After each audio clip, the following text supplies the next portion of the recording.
Satu persatu tabir mulai terungkap. Polisi menetapkan ajudan istri Sambo RR sebagai tersangka pembunuhan berencana. Sementara itu Baradae siap buka-bukaan. Untuk membahasnya sudah bergabung bersama kami kuasa hukum Baradae, Deolipa Yumara dan Komisioner Komnas HAM BK Ulung Hapsara. Selamat sore Pak Deolipa dan Pak BK.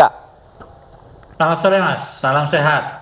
Salam sehat selalu. Pak Deolipa, pertama saya ingin ke Anda. Tadi permohonan untuk justice kolaborator sudah dilayangkan ke LPSK. Sebenarnya fakta apa saja yang kini diungkapkan oleh Baradae kepada Anda?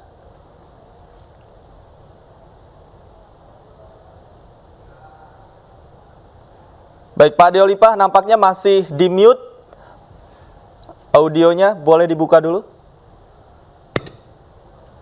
Baik, sudah terdengar Pak Deolipa, silakan. Iya, silakan. Sudah terdengar, Bang? Sudah. Oke, jadi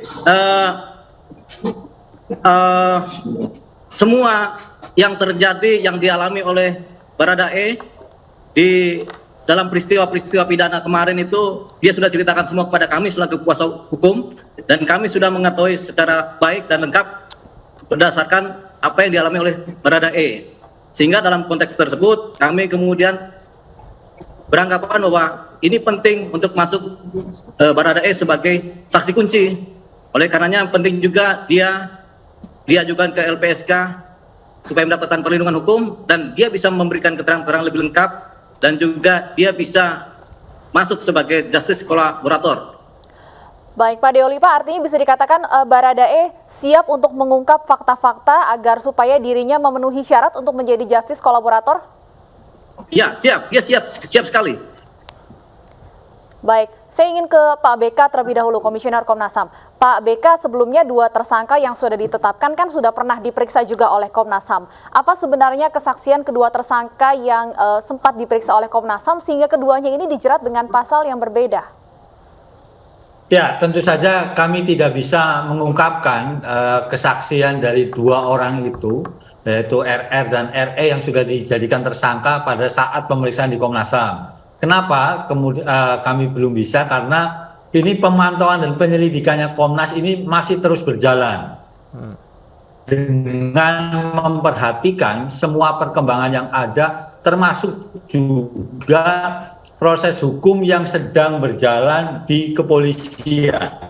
Itu yang ingin saya sampaikan pada kesempatan yang baik ini begitu. Jadi tentu saja ini masih terus berkembang karena kalaupun ada bukti-bukti baru, kemudian pengakuan-pengakuan baru, itu tentu saja akan memperkaya proses yang ada di Komnas HAM. Begitu, Mbak. Oke, artinya tapi dalam proses pemeriksaan kemarin, keterangan yang disampaikan oleh Baradae, kemudian juga Brigadir RR ini sifatnya sudah final ya, Pak BK? Kalau di final di Komnas tentu saja belum begitu. Kenapa belum? Ini kan juga Komnas saat ini masih mengembangkan gitu ya. Keterangan yang ada, menggali peristiwa, termasuk juga sudah menjadwalkan untuk meminta keterangan Pak Ferdi Sambo dengan Bu Putri begitu. Nantinya keterangan-keterangan tersebut akan disinkronisasi dengan keterangan yang sudah disampaikan oleh para ajudan maupun juga orang-orang terdekat dari Bu Putri dan Pak Ferdi Sambo. Setelah itu kemudian kami cross-check juga dengan keterangan-keterangan misalnya atau data-data bukti misalnya soal screenshot percakapan komunikasi seluler antar orang-orang yang ada dan segala macamnya begitu. Jadi ini tentu saja belum final begitu. Baik Pak Deolipa, sebenarnya apa saja fakta yang sudah diungkap Baradae? Apakah salah satunya terkait dengan Brigadir RR sehingga yang bersangkutan dijerat dengan pasal pembunuhan berencana?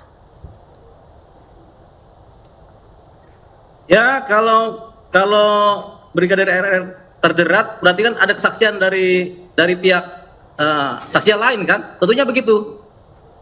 Ya, saksi lainnya tentunya si Baradae. Jadi kalau terjerat ya begitu ceritanya.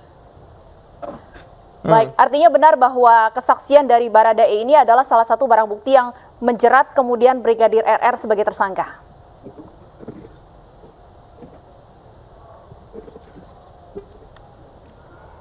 Baik, sepertinya ada gangguan komunikasi dengan Pak Deolipa. Pak BK, apakah Anda sendiri melihat bahwa penetapan Brigadir RR sebagai tersangka dengan jerat pembunuhan berencana ini sudah sesuai dengan apa yang selama ini diperiksa oleh Komnas HAM? Begini Mbak, saya kira saya harus klarifikasi atau kami memberikan penjelasan bahwa mekanisme antara kepolisian dengan Komnas HAM berbeda.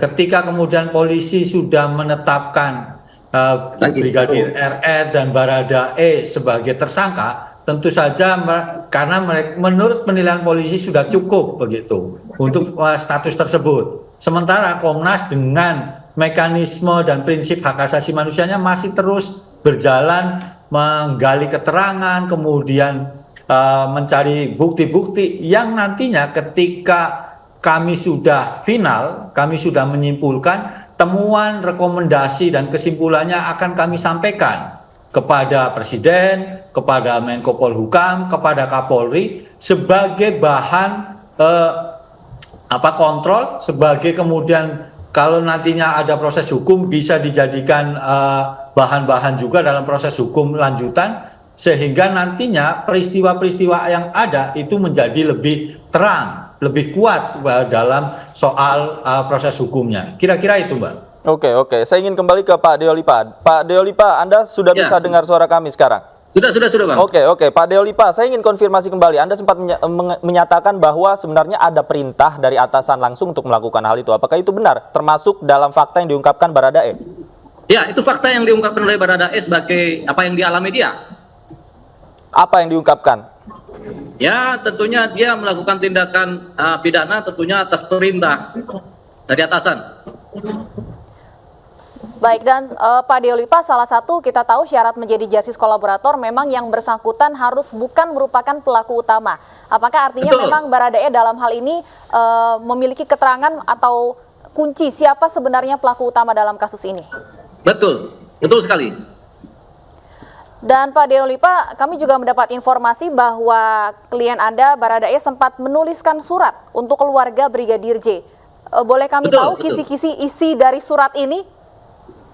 Sebenarnya Baradae ini membuat dua cerita kepada keluarga, yaitu yang pertama lisan dan yang kedua surat tulisan. Yang lisan, Baradae menyatakan permohonan maaf sebesar-besarnya kepada keluarga almarhum, Bapak, Ibu, dan adik almarhum. Kemudian permohonan maaf kepada masyarakat, permohonan maaf kepada institusi Polri dan negara. Itu yang lisan.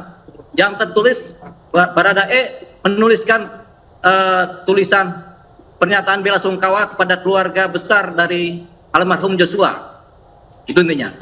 Oke, Pak Deolipa, kami mendapatkan informasi sebenarnya faktanya adalah tidak ada tembak-menembak. Apakah hal ini juga sempat diungkapkan oleh Baradae kepada Anda?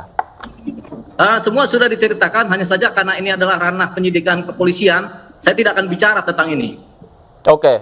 Saya ingin kembali ke Pak BK. Pak BK, jika memang Baradae ingin mengubah kembali keterangannya seperti yang sudah diperiksa sebelumnya dengan Komnas HAM, bagaimana? Apakah hal itu memungkinkan? Yang pertama, hal tersebut mungkin. Yang kedua, nantinya disesuaikan dengan kebutuhan Komnas HAM. Begitu, artinya kan kepingan-kepingan yang ada dalam peristiwa ini kan semakin terbuka, begitu ya. Hanya kami kemudian saat ini masih menyusun kepingan-kepingan itu supaya utuh. Dan tentu saja kesaksian dari Baradae, kemudian pihak-pihak lain termasuk dari Pak Sambo dan Bu Putri itu sangat penting, begitu. Kenapa sangat penting? Ya karena saling bersambung, apalagi kemudian infonya kan semakin banyak, begitu, semakin banyak berkembang dan proses hukum di kepolisian juga berjalan sangat cepat dan kami mengapresiasi itu. Saya kira itu, Mas. Lalu dalam rangka menyusun kepingan ini, kapan Komnas HAM akan memeriksa istri dari Irjen Verdi Sambo, Pak BK?